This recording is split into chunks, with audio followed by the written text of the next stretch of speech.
मेरे गुरु महेश्वर शिव के मेरा प्रणाम है, प्रणाम को स्वीकार करें। 3 सूत्र के दाता ब्रेन गुरु भत्ता साहब श्री हनिंद्रानंद बाबू के चरणों में मेरा प्रणाम है, प्रणाम को स्वीकार करें। शक्ति स्वरूपा दीदी माँ नीलम आनंद के चरणों में मेरा प्रणाम, प्रणाम को स्वीकार करें। उपस्थित गुरु भाई व बहनों को मेरा प्रणाम है, प्रणाम को स्वीकार करें। पहले भजन में सुन लेता है।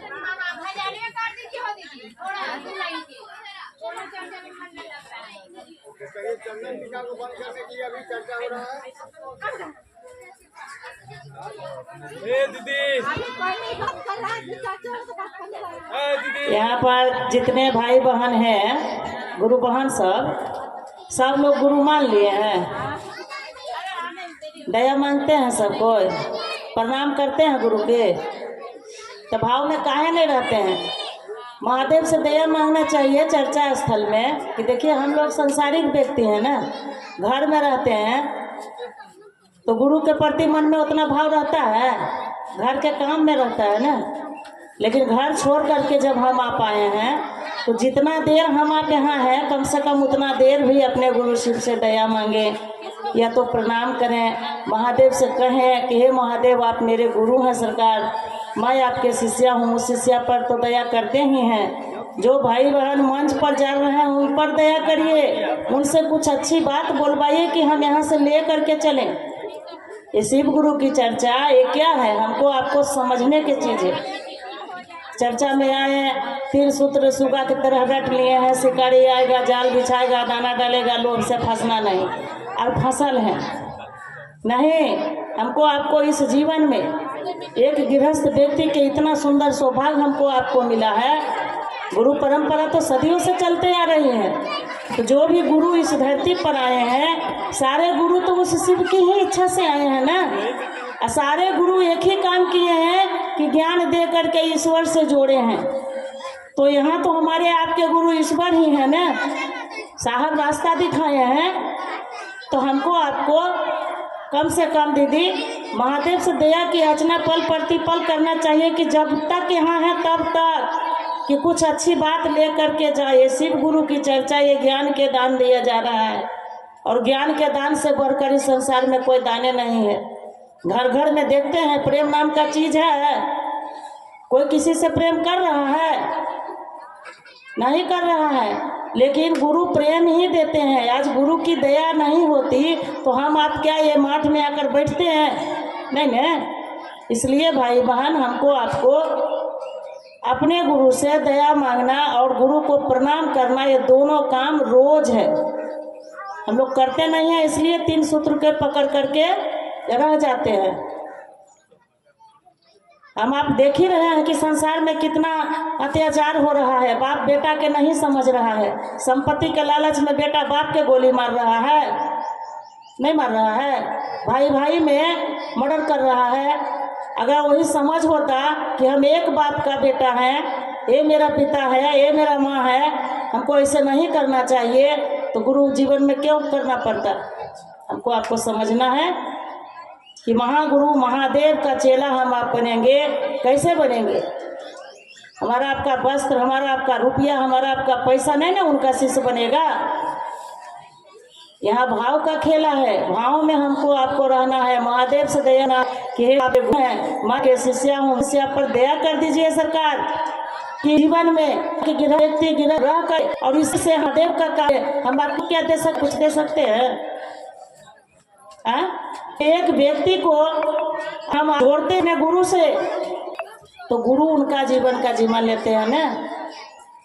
भाई हमको भाव में रहना चाहिए, ऐसा नहीं है। साहब बार बार कहते हैं कि ये शिव गुरु की तालीबाजी नहीं है बाबू, एहसास करने का चीज है, एक दर्द है। जितना आपके मन में अपने घर परिवार परिजन के प्रति होता है कि अगर बेटा समय से नहीं आया घर तो मन बेचैन होता है, बाबू मेरा कहाँ है। उतना बेचैन अगर यदि आपका मन में हो अपने गुरु के लिए, तब न आप शिव का शिष्य होइएगा।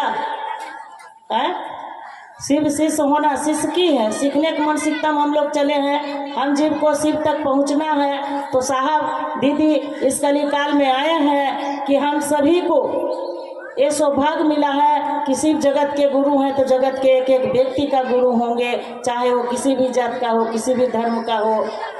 यहाँ देखना नहीं है, जो 3 सूत्र करेंगे वो शिव गुरु का शिष्य बनेंगे। तो हमको आपको समझना चाहिए कि चर्चा में आए हैं, कुछ भाई बहन से महादेव दया करें कि अच्छी बात हम सुन कर जाएं और ये बात जा कर के घर में बताएंगे। जो माँ 9 महीना गर्भ में रख करके बच्चों के पोस पाल करके तैयार कर रही है, वही माँ को अभी के समय में देखते हैं कि बूढ़ा हो जाने से माँ बाप को लोग नहीं देखता है। ते समझ कौन देगा? जब तक कोई सुंदर गुरु हमारे आपके जीवन में नहीं होंगे ते समझ होगा। तो जो सत्यम शिवम सुंदरम, कोई सत्य है तो वो शिव है, कोई सुंदर है तो वो शिव है, और वही शिव गुरु है। हमको आपको करना कुछ नहीं है, न हाथ से करना है भाई बहन, न पैर से करना है, ये मन का खेला है। मन से हम आप एक ही आदमी कितना रिश्ता को जोड़ करके रखे हैं। किसी को बेटी थे, किसी को बहू बने, किसी को पत्नी बने हैं, किसी को माँ बने हैं, किसी को नानी दादी भी बने हैं, एक ही आदमी ने। तो मने से ने सबको जोड़ ले हैं। यही मन गुरु से रिश्ता जोड़ ले, तब ने जीवन सार्थक लगेगा। यात्रा हमारा आपका अपना अपना है दीदी। हर एक काम के आगे अपने गुरु शिव से दया मांगना है। सोच ही परिणाम देगा। पहले जब शिव गुरु को गुरु नहीं माने थे, अब हम अपना अनुभूति बता रहे हैं, गुरु क्या करते हैं कि जब गुरु नहीं माने थे और नहीं समझते थे, तो कोई भाई बहन कुछ बोलते थे तो लगता था कि उनको मुंह तोड़ दे, हम गुस्सा आता था। लेकिन आज सही में भागवत में सुने होंगे, कहते हैं लोग कि 2 गुरु गोविंद खरे काके लागू पाओ, बलिहारी गुरु आपकी गोविंदियो। बताए बलिहारी है उस साहब श्री हरिद्रानंद बाबू की, बलिहारी है दीदी माँ नीलामानंद की, कि जिन्होंने आज एक एक व्यक्ति को जगत गुरु भगवान शिव से जुड़ने का सौभाग्य दिए हैं। ये तीनों सूत्र यदि हम आप रोज करते हैं तो इतना सुंदर मन होगा न दीदी, किसी को दुख देख करके आपको बर्दाश्त नहीं होगा, तब ने हम आप शिव शिष्य होंगे।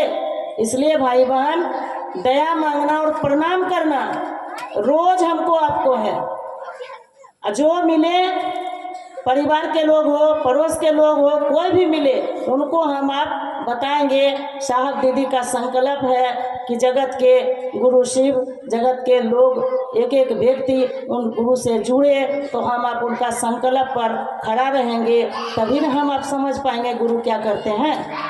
इसीलिए हमको आपको प्रणाम करना और दया मांगना रोज है, और सोच में रखेंगे कि मेरे गुरु शिव हैं, हम शिव का शिष्य हैं, तो जिनके गुरु जैसे होंगे वैसा चेला को बनाएंगे, नहीं बनाएंगे। गुरु शिव हैं और हम जीव भाव में लबालब होल हैं, तो गुरु शिव बनाएंगे ना। तो हमको आपको जब तक गुरु का आदेश नहीं करेंगे हम आप नहीं समझेंगे। हम आप प्रयास करें। अभी गुरु बहन बता रहे थे कि हम महिला एक एक घर में घुस करके अपने गुरु शिव की बात कर सकते हैं, कोई रोक टोक नहीं है। दीदी माँ का संकल्प है ना कि मैं पत्ते पत्ते को शिव शिष्य बनाऊंगी, और दीदी शरीर छोड़ते छोड़ते कही है कि जो गुरु बहन या गुरु भाई साहब का आदेश अनुसार महादेव का काम करेंगे उनके साथ मैं छाया बनकर चलूंगी। हम आप निकलने का तो प्रयास करें। कौन नहीं मानेगा गुरु की बात? उतने बड़े गुरु को गुरु मानने के लिए हमको आपको कुछ लगा था, तो जो व्यक्ति को कहेंगे उनको कुछ लगेगा, बस कहना ही है। वो माने न माने महादेव गुरु हैं, उनको मन को वो समझाएंगे। हम आप प्रयास नहीं करते हैं, चर्चा में भी आते हैं तो बैठ लेते हैं, चल जाते हैं, 3 सूत्र बता देते हैं, चल जाते हैं। वैसे उससे काम चले वाला है? हमारे आपके गुरु शिव होंगे? गुरु का आदेश ही शिष्य के लिए सर्वोपरि है, और गुरु आदेशी कर्म है कि लोगों को समझा के बुझा के इस दिशा में चलाना। बच्चा के एडमिशन कराते हैं स्कूल में, बच्चा स्कूल नहीं जाए, ऊपर करके 10 और 12 करके निकल जाएगा, डॉक्टर इंजीनियर बन जाएगा? नहीं न बनेगा। तो हम आप जब शिव को गुरु माने हैं, शिव मेरे गुरु हैं, और गुरु ने आदेश देकर रखा कि जाओ दूसरों को कहो, तो भाई बहन हम आप प्रयास करें कि दूसरों को समझाएं। शिव गुरु की चर्चा कुछ नहीं है, जब तक नहीं समझें तब तक लगा कि बहुत बड़ा है, लेकिन कुछ नहीं है, बस अपने आप के समझने का है। हम आप जितने लोगों को साहब सब शरीर छोड़ते छोड़ते कहें कि तुम संसार में रहना, लेकिन संसार कर होकर नहीं रहना, नहीं तो इस संसार में ये मानव तन आल व्यर्थ हो जाएगा। तो हम आप को चाहिए कि संसार में रह करके, संसार के एक एक कर्म कर करके अपने गुरु शिव की बात करें, जो भी भाई बहन मिले उनसे करें, ताकि हमारा मन तो गुरु की दिशा में चले। हम यहाँ आपके लिए थोड़ू आए हैं, हम अपने मन को समझाने के लिए यहाँ आए हैं कि हम चर्चा में नहीं जाएंगे, हम गुरु की बात नहीं करेंगे तो मेरे गुरु शिव नहीं होंगे, हम नहीं समझ पाएंगे। तो यहाँ समझने के लिए आए हैं। ऐसा थोड़ा है कि मंच लगाएंगे, ढोल बाजना करेंगे, माइक लगाएंगे, तब चर्चा करेंगे तो मेरे गुरु शिव होंगे? नहीं। हम आपके बात से एक व्यक्ति भी गुरु से दया मांगे और वो प्रणाम करे, यही हमारा आपका गुरु का आदेश है कि दूसरों से हम करवाएं। 3 सूत्र कुछ नहीं है। हम लोग गप करने में माहिर हैं। हम महिला जहाँ बैठते हैं, दूसरे के बहू के बेटी के बुराई में फंस जाता है मन। उस जगह यदि गुरु शिव की बात कर